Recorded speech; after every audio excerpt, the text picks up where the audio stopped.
हरिओम। प्रयागराज का महाकुंभ भले ही खत्म हो गया है, पर इसकी चर्चा अभी भी जारी है और कई दिनों तक जारी रहेगी।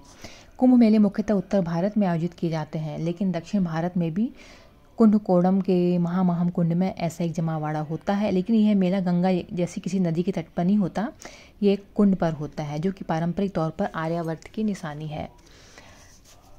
यह तमिलनाडु के कुंभकोणम में होने वाला महामहम दक्षिण भारत का कुंभ मेला है और यह 12 सालों में एक बार लगता है। इसे महामाखम पर्व भी कहते हैं। महामाखम उत्सव में सामुदायिक कार्यक्रम जैसे स्थानीय मंदिरों से रथ जुलूस, मंदिर मंडपों में शास्त्रीय नृत्य प्रदर्शन, सड़क मेले होते हैं। कुंभकोणम शहर में महामहम कुंड में हर 12 साल में मनाया जाता है। इसी मंडपों से घिरे 20 एकड़ के चौकोर कुंड को तमिल हिंदुओं के द्वारा ये प्राचीन माना जाता है। 9 भारतीय नदी देवियों का ये पवित्र संगम है। गंगा, यमुना, सरस्वती, नर्मदा, गोदावरी, कृष्णा, तुंगभद्रा, कावेरी, सरयू, इन नदियों का जल रहता है। और महामहम तीर्थ यात्रा पवित्र डुबकी लेना लोग पवित्र मानते हैं। और मंदिर मंडपों में शास्त्रीय नृत्य, रथ जुलूस होते हैं। 2016 में इस टैंक में 10 लाख से अधिक लोगों ने डुबकी लगाई थी। और हरिद्वार को गंगा द्वार कहा जाता है।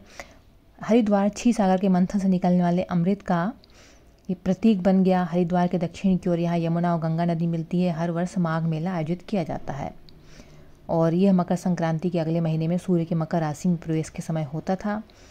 और इस काल के जैन तीर्थंकर ऋषभनाथ ने अपना पहला प्रवचन संभव शरण भी इसी स्थल पर दिया था। यह स्थल बुद्ध के पहले प्रवचन से भी जुड़ा हुआ है। समय के साथ माघ मेला, जो कि बृहस्पति ग्रह के ऋषभ राशि में प्रवेश करने पर आयोजित किया जाता था, महत्वपूर्ण बन गया और उसे दूसरा कुंभ मेला 1857 के बाद ही कहा जाने लगा। दक्षिण की ओर मालवा पठार पर सिप्रा नदी के तट पर उज्जैन नगर स्थित है। सिप्रा नदी स्वयं चंबल नदी की उपनदी है, जो कि उत्तर में बहकर गंगा नदी से मिलती है। उज्जैन में महाकालेश्वर मंदिर है और इस स्थल से कर्क रेखा जाती है।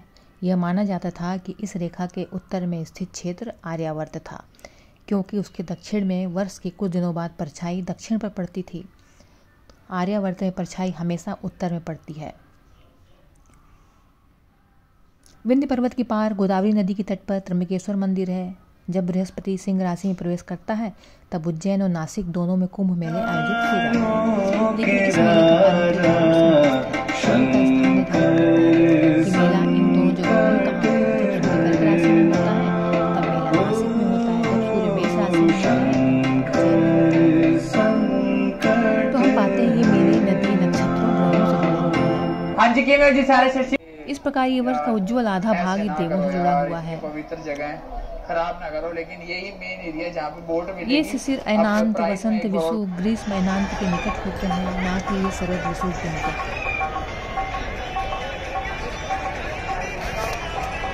और 500 CE में उत्तरायण मकर संक्रांति के समय शुरू होता था, जब सूर्य मकर राशि में प्रवेश करता था, यानी 14 जनवरी। अब उत्तरायण मूलतः 25 दिसंबर को ही शुरू हो जाता है। 3 सप्ताहों का अंतर इसलिए है कि राशि चक्र पर आधारित मूल गणना 500 CE में की गई थी। तब से आज तक राशियाँ आगे आती गई हैं। उस समय के खगोलज्ञ यह खगोलीय घटना नहीं देख पाए।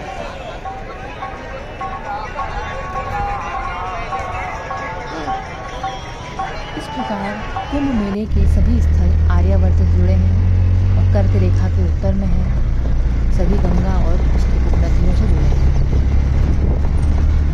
गोदावरी नदी के तट पर स्थित नासिक इसका अपवाद है, क्योंकि वह कर्क रेखा के दक्षिण में विंध्य पर्वत श्रृंखला और नर्मदा नदी के भी दक्षिण में स्थित है। इसमें आश्चर्य की कोई बात नहीं है। ये इसलिए कि नासिक का कुंभ मेला केवल 17वीं सदी में मराठा साम्राज्य के उभरने के समय शुरू हुआ था, जब वो मुगलों को चुनौती दे रहा था। उज्जैन में महाकालेश्वर मंदिर है। 2028 में उज्जैन में सिंहस्थ मेले का आयोजन होगा और हमारे यहाँ के जो पवित्र मेलों के जो सभी स्थल हैं वो आर्यावर्त से जुड़े रहे हैं। और